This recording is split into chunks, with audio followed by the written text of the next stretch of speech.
Welcome back to another video, guys, on relieving retroactive jealousy. My name's Matt once again, and thanks for sticking with us through all of this, through these times out there, and seeing the support on YouTube and the group, and the course and the Q&A. It's been really, really awesome. So much appreciated. Please keep it up. It's absolutely wonderful seeing people being able to finally, after years of suffering, overcome retroactive jealousy. It's really cool to see it. Everybody putting the steps in place, the stuff we've talked about, and a lot of people getting some really great results. So that's wonderful to hear. And in today's video, I kind of want to piggyback off of a video that I posted a couple days ago on meditation, and how meditation helped me a lot in pretty much curing my retroactive jealousy. And meditation's big because, again, retroactive jealousy is based around our reaction, our anxious responses to the thoughts that we think. Again, remember, there's a difference between the intrusive thought of your significant other's past and the reaction to the thought. Two completely different things. You might think at first that they're the same thing, that this thought, is bad, so I'm feeling bad, but it's actually a thought. It's just a thought. And it's then your judgment that's placed on the thought that causes your reaction to it. And the reaction is a very painful feeling. It's not good at all. You guys recognize that those who have suffered, you could be having the best day possible, wake up feeling great, and then it just takes one thought that just ekes in and takes over your body and ruins your whole day.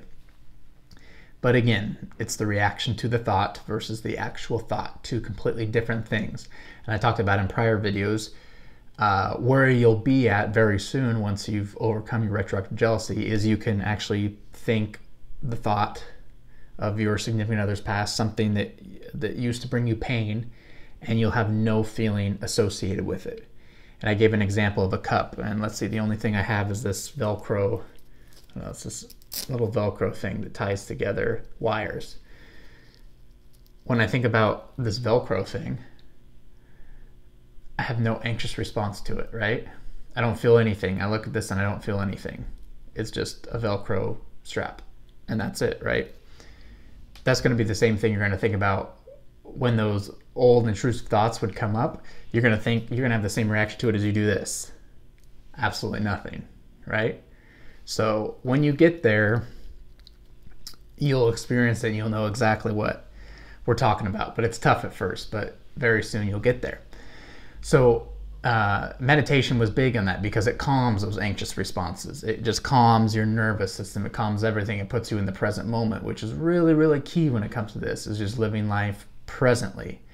Having a thought come up, realizing the thought doesn't have anything to do with the now, and then being able to just kind of shove off that thought because it doesn't matter. You push it away. That gets the idea that you'll soon be able to do is when the thought comes up, you can say, hey, this doesn't serve me right now. This has nothing to do with what's happening now. Go away. And it just goes, it flows away, just like all thoughts. We get millions and millions of thoughts that come and go.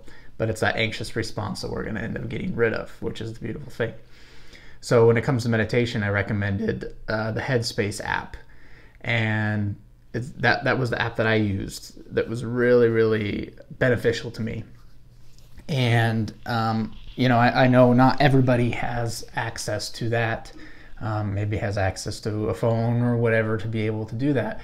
So I wanted to say that there's other ways that you can use meditation in your life. It doesn't have to be through an app or anything. There's a lot of free ways to do it. And the idea is meditation is supposed to be free because it has to do with your breath, but it's about calming your mind. Your mind is sending millions and millions. I think that's 11 million signals every second. So there's a lot going on up there. So if you're able to just take some time and just calm down the mind, it's going to be absolutely huge and beneficial in the long run. It's like working out at the gym. You can't just do it once and all of a sudden you see great results. It takes time. It takes some weeks. But I promise you, if you're able to do it, you're going to reap the benefits big time. So with that being said, I wanted to share with you basically 3 of my favorite meditation techniques. And it doesn't have to, you don't have to do an app, you don't have to do anything. You can just sit there in a room like this and do it. And I'll actually do them with you here. So that's why this video is kind of going to get long, because I'll probably break it down to 1 to 2 minute little meditation practices. And you can pick which one you like, pick which one works best, and keep doing it day after day if doing meditation app and things like that aren't. So let's get started with the first one.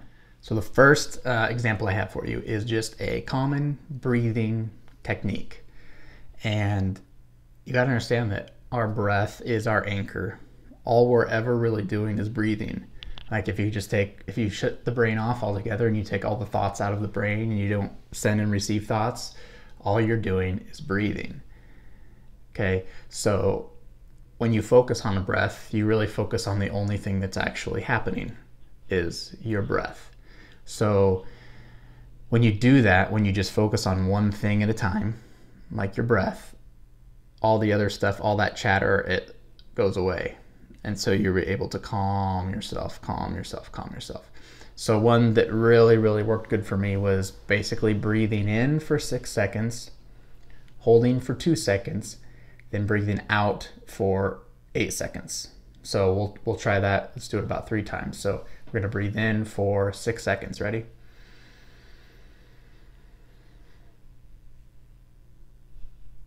Hold for 2. Now breathe out for 8.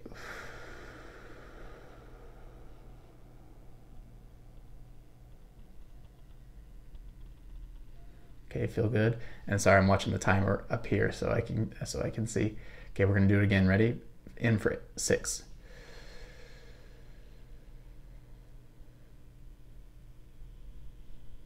Hold for 2.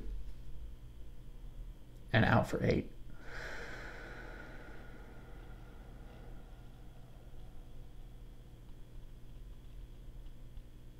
And again, in for 6.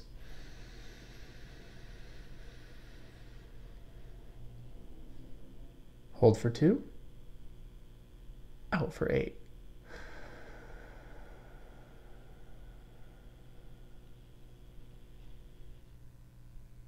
Well, let's do one more time.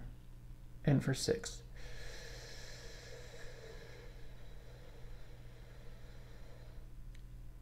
Hold for 2. And out for 8.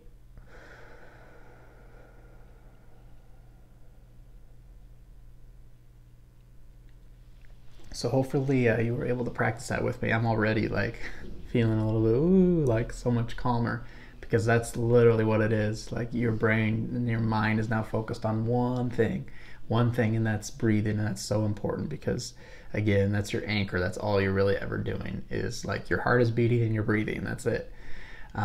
So practice that a few times around. You might, I know even just now I started feeling lightheaded a little bit, and that's okay. Breathe through it. You can keep doing it. You're not going to pass out. You're not going to suffocate. Like breathing is the greatest thing you can possibly do for yourself. So it's helping you. It's not hurting you. So if that resonates with you, if you feel good, if you feel yourself being calm now, your mind more calmer, try it 10 times in a row, 15 times in a row, whatever, or do it for 3 minutes, 5 minutes, and just sit with that and do that with your breath. And after you're done doing that exercise, try to think a thought that usually causes you some anxiety, a thought about your partner's past, and see if it brings up that anxiety. Maybe it will a little bit, but I promise you it's probably not going to be as much because you've really calmed your entire nervous system. You've calmed all your adrenaline down. You're at peace. And maybe for some you still get that huge anxious response, and that's okay. Keep playing around with it, keep trying it. But if you continue to do this on a regular basis, I think you're going to feel a whole lot better. So that's one of the breathing exercises I like to do. And another one that you really actually don't have to breathe at all is you just sit and you listen to a sound. So you sit in like a quiet room. You ever notice like even when you're in a quiet room, you can still hear sounds, whether it's like here my dishwasher is going off, so I can kind of hear my dishwasher, or maybe it's something outside, maybe it's the air conditioning, or anything. But usually you can kind of pinpoint some sort of sound or something that you can focus on. And that's the key to this other meditation that I like to do, is you just sit and you just pick a sound and you listen to it. So, you know, get in a room, whatever it is, and sit there, or maybe it's in the kitchen, maybe it's a loud place. It doesn't have to be quiet per se. And sit there and pick a noise and just listen to it. So let's do that for about the next 30 seconds, okay? Sit somewhere and pick a sound, whatever it is. I'm gonna pick my dishwasher because I could hear it. And close your eyes and do nothing but listen to that sound. And if your mind trails off, just put it back to that sound. If your mind trails off, just put it back to that sound, okay? You don't need to think about anything else right now. I promise you, nothing's important. The most important thing to me right now is the sound of my dishwasher. The most important thing to you right now is whatever sound you've picked, okay? So we'll do it for about 30 seconds. Here we go.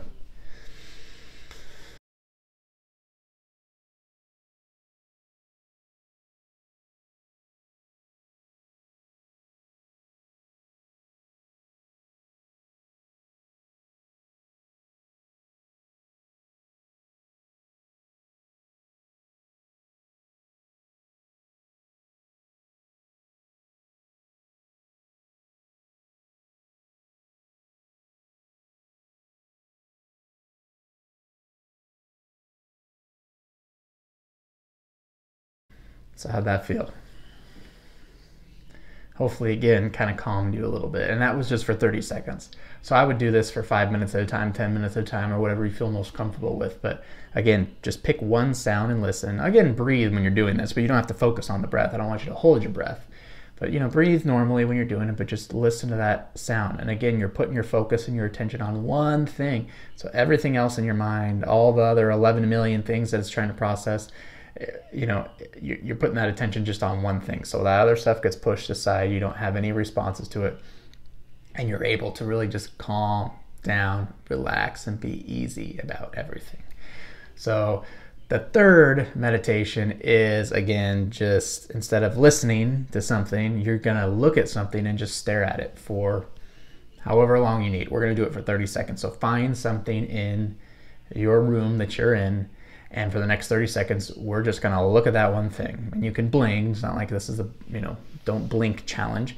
You can blink, but you're going to look at the thing and just look at it, and that's it. If your mind starts to trail, just continue saying, I'm just going to focus on this. So there's a little knob up here right above the camera. I'm going to stare at that for the next 30 seconds.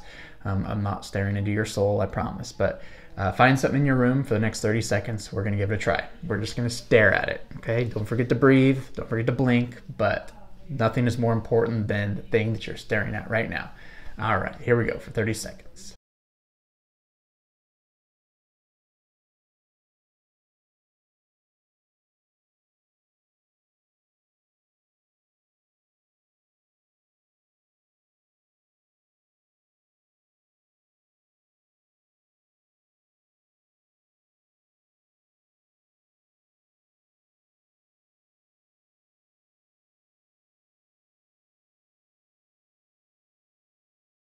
All right, and that was good, about 30 seconds right there. So that one was tough for me. I wanted to blink really, really bad. But again, I can feel the effects, like my mind is calming down. So that's the third one I like to do. So again, this is just for anybody. If you don't want to download a meditation app, you can find free meditations on YouTube. But if you just need something, like maybe you're out at the store, or maybe you're sitting in the doctor's office or something, and you kind of feel some anxiety, you can do this at any time. Pick something, stare at it, just focus on breathing, or just pick a noise and listen to it.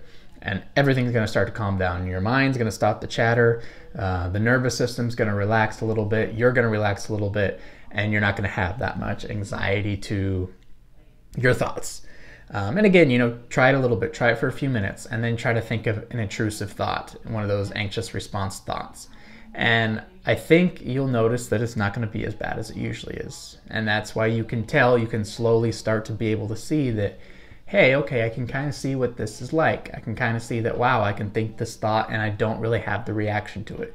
And that's soon what you're going to get at, what's going to take place when you start putting all the steps and all the action into place. So again, I love doing Headspace. I love doing YouTube. But if you don't have access to those, or you don't prefer those, try some of these. Try these three. Try them for as long as you feel comfortable with.